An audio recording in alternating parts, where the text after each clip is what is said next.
Okay, good morning everybody. आप लोग पढ़ रहे हो भाई किताबें? अब आप शुरू हो जाइए। हम आपको पढ़ाए जा रहे हैं और आपका यदि ध्यान पढ़ाई पे नहीं है और आप पिछड़ते जाओगे तो ठीक नहीं रहेगा। इसलिए हमारे साथ साथ आप भी चलो। हमने पिछली टर्न में निराई गुड़ाई शब्द का प्रयोग किया था और उस निराई गुड़ाई के अंदर हम मुख्य फसलों के साथ जो अवांछित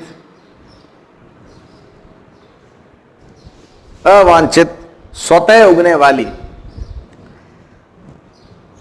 अशुद्ध बीजों से उगने वाली अपने आप पनपने वाली जो भी फसलें हैं, उसको फसल तो हम नहीं कहें, पौधे हैं, शाकीय पौधे हैं, जैसे भी कोई भी पौधे हैं छोटे मोटे, उसको हम बोलेंगे खरपतवार। और इस खरपतवार के कुछ लक्षण थे, इसके बारे में मैंने बात करी थी। हमने उसी क्लास में यह भी बात करी थी कि खरपतवार अपने आप में एक से अधिक प्रकार की होती है और उस आधार पे हमने उसके वर्गीकरण को प्रपोज किया था, वर्गीकरण को बताया था। और मैंने आपको इससे ये कहा था कि इस वर्गीकरण को हम अगली टर्न में डिटेल में पढ़ेंगे। आज मैं आपको खरपतवार के वर्गीकरण के बारे में बता रहा हूं और खरपतवार के वर्गीकरण में जो वर्गीकरण के प्रकार हैं एक एक करके हम उसका वर्णन करेंगे और उसमें कुछ हम एग्जाम्पल भी कोट करेंगे। याद रखेंगे कि कौन कौन सी खरपतवार किस किस प्रकार की श्रेणी में रखी गई है। ठीक है बेटा, पहला जो वर्गीकरण है वो है जीवन चक्र के आधार पर।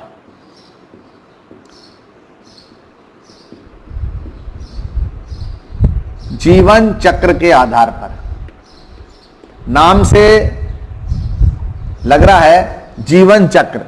जीवन चक्र का मतलब होता है पौधा जो अपना कायिक वृद्धि और जनन वृद्धि पूर्ण करता है, इस संपूर्ण अवधि को पूर्ण करने की अवधि को हम बोलते हैं जीवन चक्र। यह अवधि कैसे डिवाइड की गई है? एक वर्ष के अंतर, एक मौसम के अंतर, या 2 वर्षों में, या 2 मौसम में, या 2 से अधिक मौसमों में, या 2 से अधिक वर्षों में। इस अवधि के आधार पे हमने इसको मैं अ लिख देता हूं यहां पे। पहला वर्गीकरण है अ, जीवन चक्र के आधार पर, और इसमें मैं लिखता हूं 1 वर्षीय खरपतवार।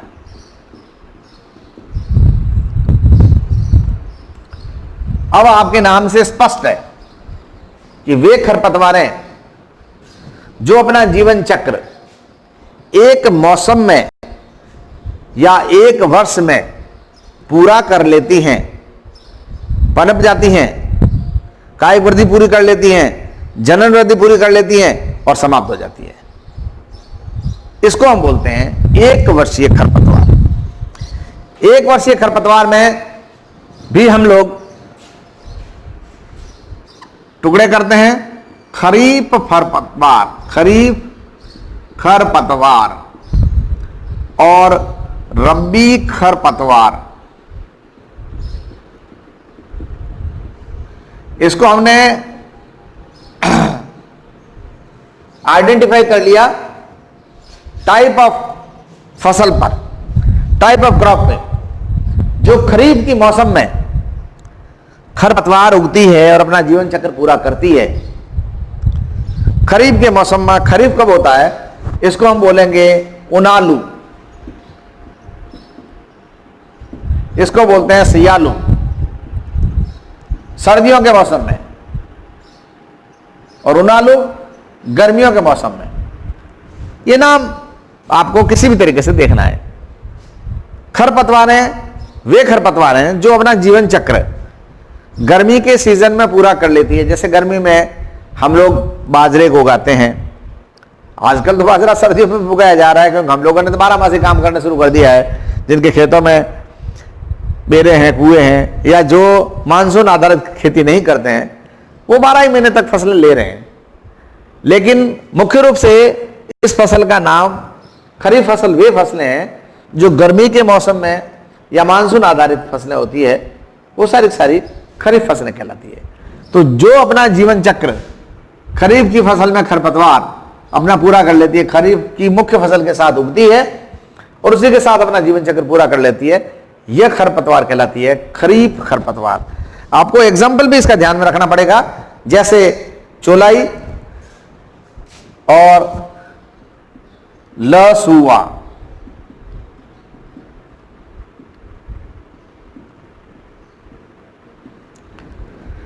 रबी की खरपतवार वे खरपतवार हैं जो अपना जीवन चक्र रबी के मौसम में पूरा कर लेती हैं। रबी की अंदर जो फसलें उगती है, सर्दियों में जैसे हम गेहूं को उगाते हैं, सर्दियों में जैसे हम सरसों को उगाते हैं, सर्दियों में जैसे हम चने को उगाते हैं, सर्दियों में जैसे हम जीरा को उगाते हैं, है ना।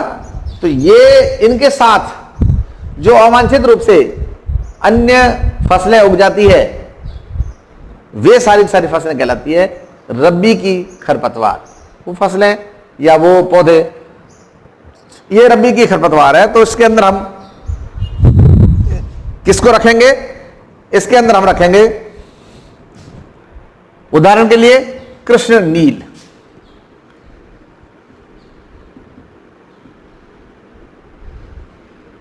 आपको ध्यान में रखना है, ये पहला वर्गीकरण मैंने पूरा किया। एक वर्षीय खरपतवार है। एक वर्षीय खरपतवारों में हमने दो खरपतवार काम में ली है, एक खरीफ और एक रबी। अब है द्विवर्षीय खरपतवार।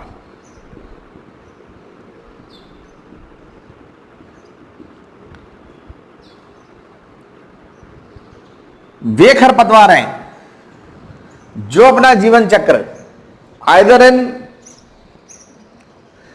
2 ईयर और इन 2 सीजन या मोर देन 2 ईयर और मोर देन 2 सीजन अपना कंप्लीट कर लेती है जीवन चक्र। वे खरपतवार सारे सारे कैसी खरपतवारें कहलाएगी? वे खरपतवारें कहलाएगी द्विवर्षीय खरपतवार, है ना। द्विवर्षीय खरपतवार। इस खरपतवार के अंदर भी हमने दो भाग बनाए हैं, आपको समझ में आ गया। एक तो है शाकीय खरपतवार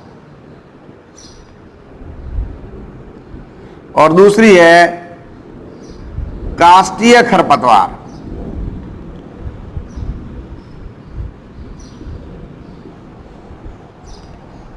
शाकीय खरपतवार जैसा कि नाम से इंडिकेट हो रहा है कि यह खरपतवार है,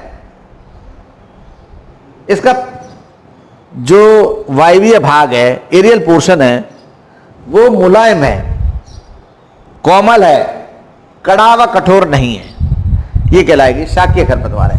काष्ठीय खरपतवार है, ये खरपतवार जो होती है, अच्छा ये आकार में छोटी भी है, ऐसा भी कहना है आपको। और काष्ठीय खरपतवार है, ये आकार और आकृति में कुछ कठोर है। इसका तना जो है वो मांसल नहीं है, इसका तना मांसल था शाकीय का। इसका तना मांसल और कोमल है ना। इसका तना कड़ा व काष्ठीय। इसमें उदाहरण झड़बेरी,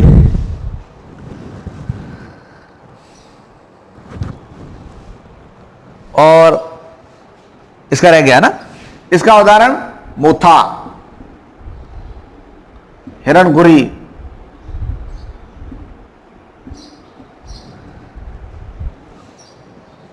ये हो गई आपके जीवन चक्र के आधार पर खरपतवारों का वर्गीकरण।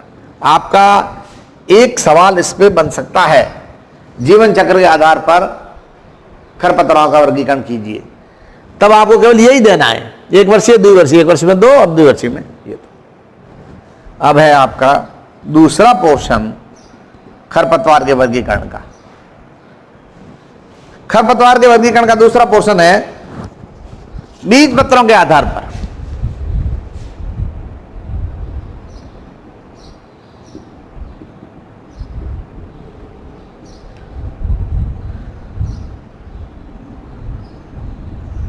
On the basis of cotyledon जब बीज जर्मिनेट होता है उस समय उसमें बीज पत्र निकलते हैं। कैसा भी जर्मिनेशन हो, अधोभूमि को या ऊपरी भूमि को, आपको जो बीज पत्र आएंगे वो या तो एक होंगे या दो होंगे। यदि एक बीज पत्र आता है और उससे पूरा पौधा विकसित होता है, जड़ भी, तना भी, एरियल भाग जो है, वायवी भाग, शाकीय भाग है, उससे पत्तियां बनने के बाद में वो कहलाएगा एक बीज पत्रीय खरपतवार।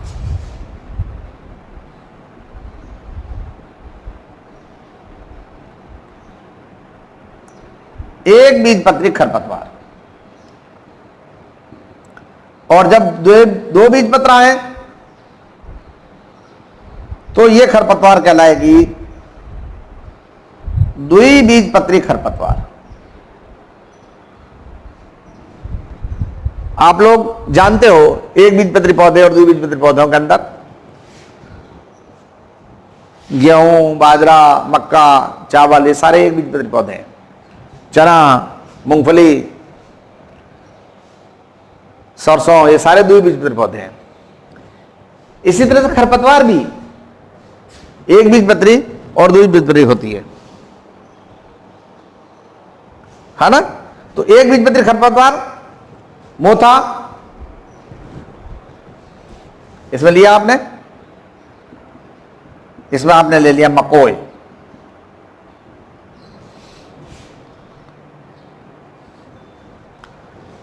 जैसा कि मैंने आपको बताया। अब फसल संबंध के आधार पर, यह थोड़ा इंपॉर्टेंट भी है, इसमें एक एक नंबर के सवाल आते हैं। फसल संबंध के आधार पर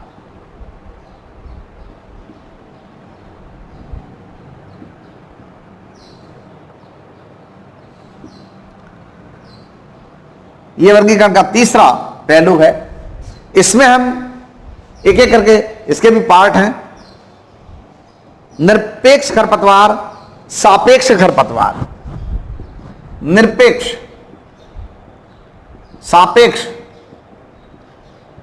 अनुकरी,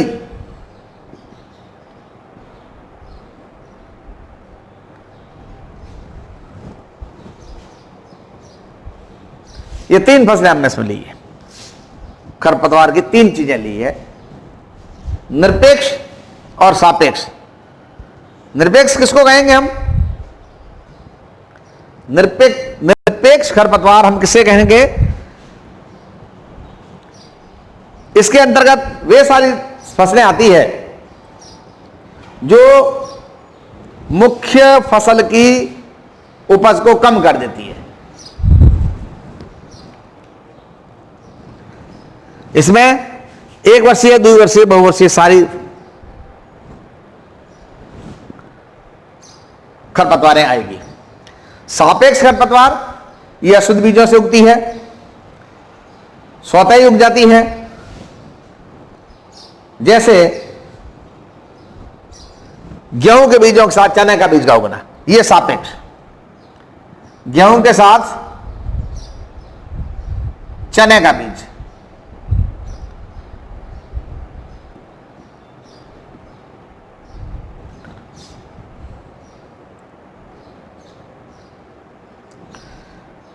और अनुकरी। अनुकरी खरपतवार वह खरपतवार है जो मुख्य फसल के साथ उगती है और मुख्य फसल के समान ही दिखाई देती है।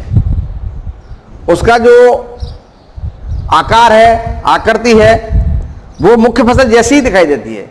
और किसान कभी कभी या हम कभी कभी उसको आइडेंटिफाई नहीं कर पाते हैं कि ये खरपतवार है या मेन फसल है। जैसे गेहूं के साथ गेहूं सा, गेहूं के साथ गेहूं सा, और धान के साथ सामा।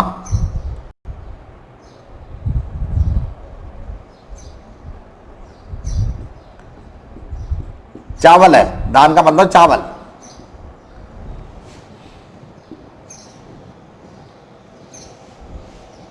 तो किसान को यह दुविधा रहती है कि गेहूं और गेहूं सा एक जैसा दिखता है ना। चना और सामा में लगभग जैसा ही दिखता है, इसके बीज भी एक जैसे ही दिखाई देते हैं। और इसलिए यह फसल जो है ये कहलाती है अनुकरी फसल, किसान को चकमा देने वाली फसल। उसको चकमा देके खुद स्वतः उग रही है और खूब मजे से मुख्य फसल के जो जल है, खाद्य है, ऑक्सीजन है, उसका सेवन कर रही है। एक हो गया, दो हो गया, तीन हो गया। आइए अपन चौथा भाग कर लेते हैं। ये जलवायु के आधार पर,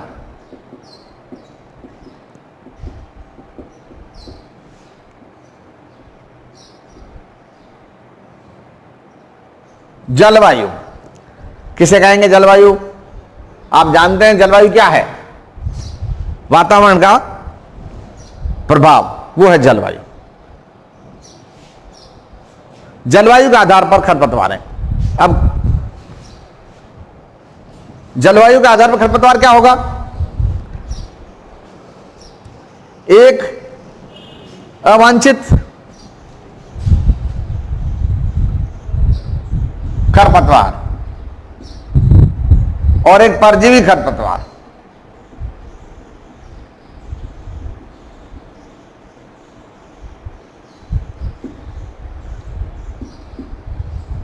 अवांछित खरपतवार का नाम ही आपको पता पड़ रहा है, इट इज, है ना। कुछ खरपतवारें जो होती है जलवायु विशेष में पनपती है, और आपने जिसको बोया वो किस्म ना उग करके दूसरी उग गई। जैसे आपने सोनालिका बोया, ये सोनालिका गेहूं की एक किस्म है, उगा तो गेहूं लेकिन गेहूं की दूसरी किस्म हो गई सोनालिका की जगह।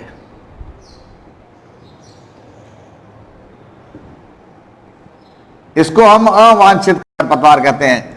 हम चाह रहे थे कि सोनालिका के बीज बोए हैं, सोनालिका की फसल उगे, कल्याण सोना के बीज बोए हैं, कल्याण सोना के बीज उगे, लेकिन उसकी जगह पर कोई दूसरी फसल उग गई, है ना। जैसे काम सौंपा आपको और आपके भाई ने कर दिया, अवांछित व्यक्ति ने काम किया, हमने वांछित व्यक्ति को काम सौंपा था। हमने आपको कहा रजिस्टर बनाइए, आपने अपनी बहन की मदद ली, आपने अपने भाई की मदद ली, वो रजिस्टर बनवा लिया। कुछ बच्चे अपनी मम्मी की मदद ले लेते हैं कि मां मेरे ये थोड़ा सा होमवर्क कर ले। ये सारा का सारा जो आपका बिहेवियर है वो डिजायरेबल नहीं है, नॉट एट ऑल रिक्वायर्ड, अवांछित है, इसे हम बोलेंगे अवांछित कार्य। इसी तरीके से हमने सोनालिका बोई तो हमें तो सोनालिका ही चाहिए ना। आपने बीज तो बोया सोनालिका का, तो नेचुरली सोनालिका के ही फसल मेरे को मिलनी चाहिए, लेकिन उसके आधार पर, उसके स्थान पर किसी गेहूं की अन्य वैरायटी की फसल उग जाए, उगा तो गेहूं का गेहूं, आपने गेहूं बोया गेहूं उगा, लेकिन उसकी दूसरी वैरायटी उग गई, ये कहलाती है अवांछित खरपतवार। अब है आपका परजीवी खरपतवार। ये खरपतवारें किसी फसल विशेष पे उगती है ना, किसी फसल विशेष पे खरपतवारें उगती है और उसमें नुकसान पहुंचाती है। जैसे बाजरा के साथ स्ट्राइगा,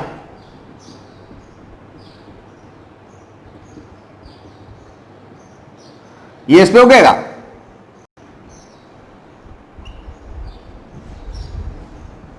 बाजरा के साथ स्ट्राइगा, ठीक है, और ये बाजरा की फसल को नुकसान पहुंचाएगी।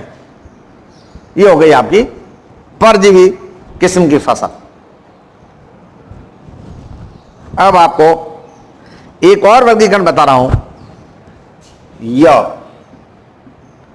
वो है पत्तियों की बनावट के आधार पर।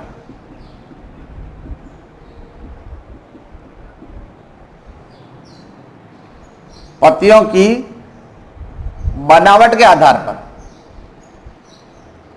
पत्तियां तो आप जानते ही, जो चौड़ी पत्तियों वाली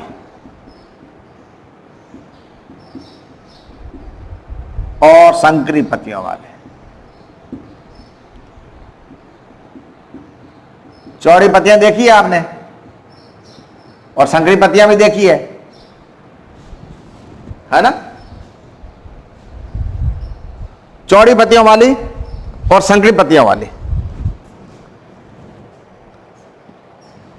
ओके। जैसे लहसुआ है, मकोय है, कृष्णनील है, लहसुआ, मकोय, कृष्णनील, इसकी खरपतवार जो है, इसकी पत्तियां चौड़ी है, फैली हुई है और संकीर्ण है, संकरित खरपतवार है ना। गेहूंसा, मोथा, कुछ लोग मोथा को मोथ लिख देते हैं। वो मोथ शब्द आप नहीं काम में लेंगे। मोथ हम बोलते हैं शलभ को, कीट का प्रारंभिक स्वरूप।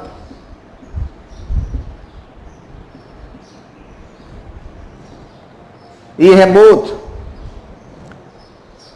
शैशव काल कीट का। आइए एक और इसका वर्गीकरण का आधार देख लेते हैं, और वो वर्गीकरण का आधार है मृदा जलवायु के आधार पर।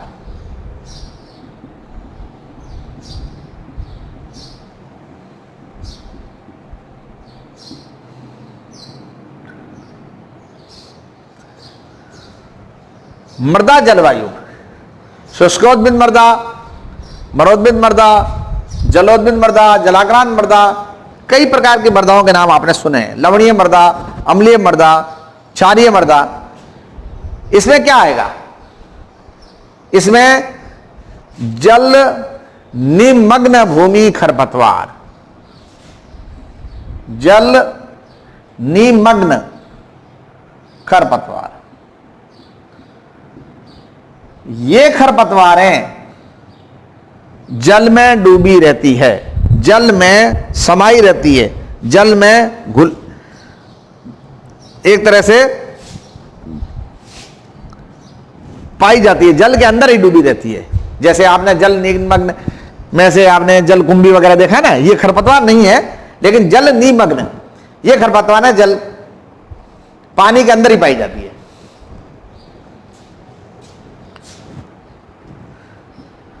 शुष्क खेती, शुष्क मृदा करूं मैं, ज्यादा ठीक है, शुष्क मृदा खरपतवार।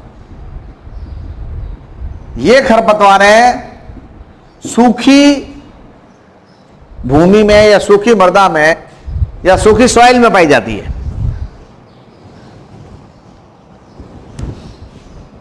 जड़बेरी है, जवासा है,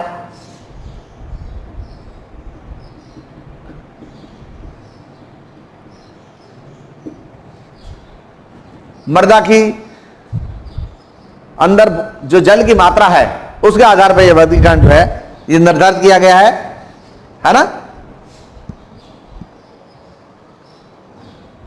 एक और वर्गीकरण इसके अंदर है कृषि क्षेत्रीय खरपतवार।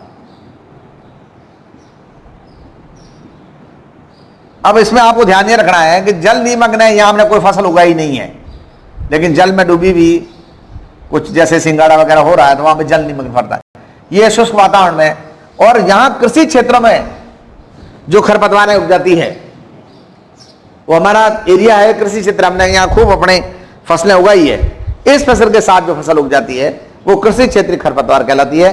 जैसे गाजर घास, जैसे लांटाना, गाजर घास, कांग्रेस पौधा भी बोलते हैं इसको, लांटाना, ये अ ब स द य र। एक और मैं बता देता हूं, लास्ट है, वो है प्रजनन विधियों के आधार पर।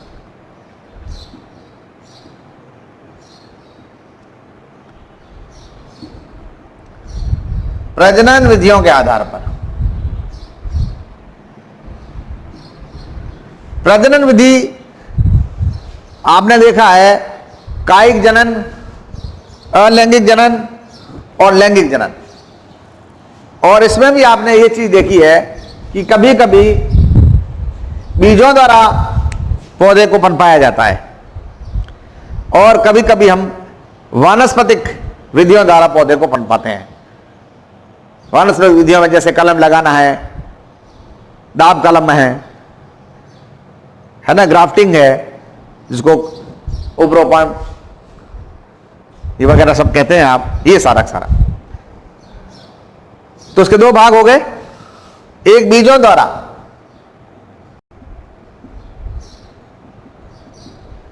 उत्पन्न खरपतवार,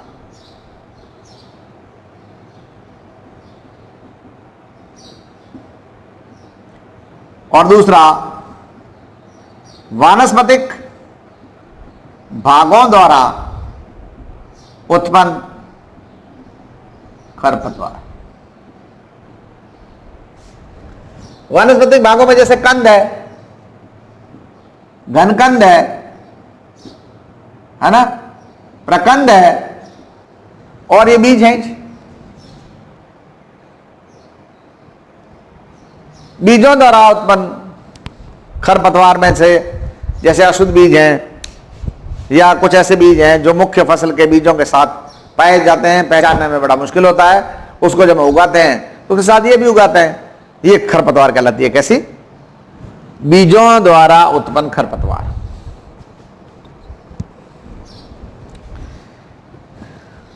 उदाहरण भी एक आधा याद में रखना है आपको। गेहूं सा है, प्याजी है, ये इसका उदाहरण है। ठीक है। अब वानस्पतिक भागों द्वारा जैसे मैंने आपको बताया घनकंद है ना, तो इसके अंदर आप ले लीजिए कृष्णनील, आप इसमें ले सकते हैं, इसमें आप बथुआ ले सकते हैं, मोथा ले सकते हैं,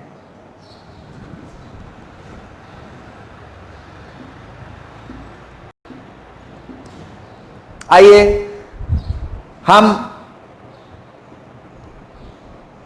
इसको रिकैप करते हैं कि खरपतवार वर्गीकरण। हमारा बिंदु जो था वो था खरपतवार। कल हमने खरपतवार, पिछली टर्न में खरपतवार हमने पाठ शुरू किया था। वीड्स क्लासिफिकेशन जो है आज शुरू बताया है मैंने, उसमें मैंने आपको बताया था कि व्हाट इज वीड, खरपतवार किसे कहेंगे। खरपतवार की एक सामान्य परिभाषा बताई थी और उसके बाद में खरपतवार की विशेषताएं बताई थी, खरपतवार के गुण बताए थे, खरपतवार अपने आप में क्या है और उसकी क्या विशेषताएं हो सकती है, ये हमने बताया था। और आज अलग अलग प्रकार की खरपतवारें, अलग अलग प्रकार से उगने वाली खरपतवारें मृदा की परिस्थिति के आधार पर, प्रजनन विधियों के आधार पर, जलवायु के आधार पर, जीवन चक्र के आधार पर, बीज पत्रों के आधार पर या फसल संबंध के आधार पर, ये सारे सारे हमने क्राइटेरिया आइडेंटिफाई किए हैं। इन क्राइटेरियों के आधार पर इन फसलों का हमने वर्गीकरण किया है। पहला वर्गीकरण हमने किया था जीवन चक्र के आधार पर, उसमें हमने दो प्रकार की फसलें ली है और उसी के साथ दो प्रकार की खरपतवारें भी ली है। एक वर्षीय खरपतवार जो एक वर्ष में मुख्य फसल अपना जीवन चक्र पूरा करती है, उसके साथ उगने वाली खरपतवार जैसे एक वर्षीय खरपतवार जो अपना जीवन चक्र एक मौसम में या एक वर्ष में पूरा करे, उसे हम बोलेंगे एक वर्षीय खरपतवार। इसके मैंने दो भाग बनाए, बोर्ड पे मैंने सारा चीज लिख रखा है, आप देखिए सामने। और उसमें खरीफ खरपतवार, रबी खरपतवार, जो खरीफ की मौसम में उगने वाली खरपतवार है, चौलाई या लहसुआ है, और रबी के मौसम में उगने वाली खरपतवार है वो है। वे खरपतवार हैं जो अपना जीवन चक्र एक वर्ष से अधिक समय में या 2 वर्ष से अधिक समय में व्यतीत करती है, 2 मौसम में या 2 से अधिक मौसम में अपना जीवन चक्र पूरा करती है। और जीवन चक्र की बात मैंने आपको बताई कि वो जीवन चक्र जो है शाकीय और काष्ठीय खरपतवार दोनों प्रकार का है। इसकी शाकीय खरपतवार वो है जिसमें तना मांसल है, कोमल है, जैसे कि मोथा है, हिरणखरी है ना। और दूसरी जो खरपतवार मैंने बताई वो काष्ठीय बताई, जिसका तना कुछ मोटा है, काष्ठीय है, ये हो गया। तो ये खरपतवार जीवन चक्र के आधार पे थी, जीवन चक्र को पूरा करने की अवधि के आधार पे थी। और यह दूसरा वर्गीकरण है, यह खरपतवार उगने वाले बीज पत्रों की संख्या के आधार पर निर्धारित की गई है, 1 या 2। तीसरा जो है वो किस प्रकार से वो अपना प्रभाव दर्शाती है, किस प्रकार की कलाकारी करती है, निरपेक्ष, ये मुख्य फसल में कमी लाती है। सापेक्ष, अशुद्ध बीजों से स्वतः ही उग जाती है। अनुकरी, वो जो मुख्य फसल है उस जैसी दिखाई देती है और हमारे को कंफ्यूजन में डालती है, उलझन में डालती है कि ये मुख्य फसल है या खरपतवार है। ये जलवायु के आधार पे अवांछित खरपतवार हमने उगाया क्या और उगा क्या, है ना, आपको कहा क्या गया और आपने किया क्या। बायो की किताब मंगवाई और आप किताब लेके आए केमिस्ट्री की, आपको स्कूल में बुलाया गया 8 बजे, आप आए 8:30 बजे, स्कूल तो आए, मतलब अवांछित फसल से मतलब हमने गेहूं तो उगाया, गेहूं उगा, गेहूं की जगह गेहूं उगा, लेकिन जो गेहूं हमने उगाना चाहा था वो गेहूं नहीं उगा। और दूसरी परजीवी खरपतवार है जो किसी दूसरी जो मुख्य फसल है उसके ऊपर उग जाती है और परजीवी की भांति बने जीवन चक्र पूरा करती है। ये पत्तियों की बनावट के आधार पे फैली हुई पत्तियां, जिसमें लहसुबा है, मकोय है, कृष्णनील है, संकरी पत्तियां, गेहूं है, सा है, मोथा है। ये मृदा की जलवायु के आधार पे, जल में डूबी हुई या शुष्क मृदा में या जहां पे हमने फसल उगाई है, कृषि क्षेत्रीय खरपतवार है वहां पे। अब है प्रजनन विधियों के आधार पे, हम खरपतवार उगाते नहीं है, हम खरपतवार का कोई बीज बोते नहीं है। जो मुख्य फसल बोई जाती है उस मुख्य फसल के साथ में खरपतवारों के बीज में समाहित होते हैं। अशुद्ध बीज उग गए, आपने खूब ट्राई करी, उसको आप अलग नहीं कर पाए, अब चावल के साथ सामा पड़ा है, वो चावल के दाने जैसा ही दिखाई देता है, चावल जैसा ही दिखाई देता है, पता ही नहीं पड़ता है, आपने देखा सामा नहीं है, उसका एक बीज भी रह गया, 2 बीज भी रह गए, तो वो आपको मैंने शुरू के जो लेसन थे उसमें बताया था कि कितनी तेजी से बढ़ती है, फैलाव उसका कितना जल्दी होता है। मौका तो दीजिए, जैसे हम मुंह से बात निकालते हैं और बात ये कहती है कि मेरे को मुंह से तो निकलने दे, मार्ग में अपने आप तय करूंगी, तो यही बात खरपतवार के साथ है। ये कहती है कि मुझे मौका तो दो, मैं आपको बताता हूं कि मुख्य फसल का कैसे मैं हाल बनाती हूं और मैं उससे कितने तेजी से विकसित होकर के अपना फैलाव बना लेती हूं। तो इसका कोई बीज नहीं है, लेकिन इसका बीज है, इसका बीज हम इस पर्पज से, इस इंटेंशन से कि खरपतवार उगे, हम नहीं उगाते हैं। ये एक अलग बात है, कुछ खरपतवार ऐसी है जो लाभदायक है, उसको हम कुछ ऐसे क्षेत्र जहां पे कृषि क्षेत्र, जो कृषि क्षेत्र नहीं है ना, उजाड़ है, वीरान है, सुनसान है, जहां पे हम खेती, सामान्य खेती नहीं करते हैं, वो भूमि जो है अकृष्य है, जहां और कोई चीज उग नहीं सकती, वहां हम ऐसी खरपतवार उगा सकते हैं जो हमारे लिए लाभदायक हो। आएगा लाभदायक फसलों, लाभदायक खरपतवार के क्या लाभ हैं। उसके बाद वानस्पतिक भाग है, उससे भी खरपतवार उग जाती है, जिसमें कृष्णनील हुआ है। तो ये आज जो मैंने खरपतवारों का क्लासिफिकेशन आपको बताया है, इसको ध्यान में रखना है, ये महत्वपूर्ण है, इंपॉर्टेंट है। और अब जो अपना नेक्स्ट बिंदु इस खरपतवार पे शुरू होगा, पहला बिंदु क्या था, खरपतवार क्या है, खरपतवार क्या। दूसरा बिंदु क्या था, खरपतवार की विशेषताएं। ये दोनों पहले वाली टर्न में हो गए। आज है खरपतवार, आज हमने कराया वो है खरपतवार का वर्गीकरण। और अगला बिंदु हमारा जो होगा वो होगा खरपतवार से हानियां। और इसी के साथ हम अगला बिंदु जो है वो लेंगे खरपतवार से लाभ। ये आपका पोर्शन हो गया कंप्लीट। और ये पोर्शन आगे वाली जो क्लासेज है उसमें हम करने वाले हैं खरपतवार से क्या हानियां हैं। मुख्य रूप से आप जानते हो कि खरपतवार वैसे तो हमारे लिए हानिकारक है ही। क्यों हानिकारक है?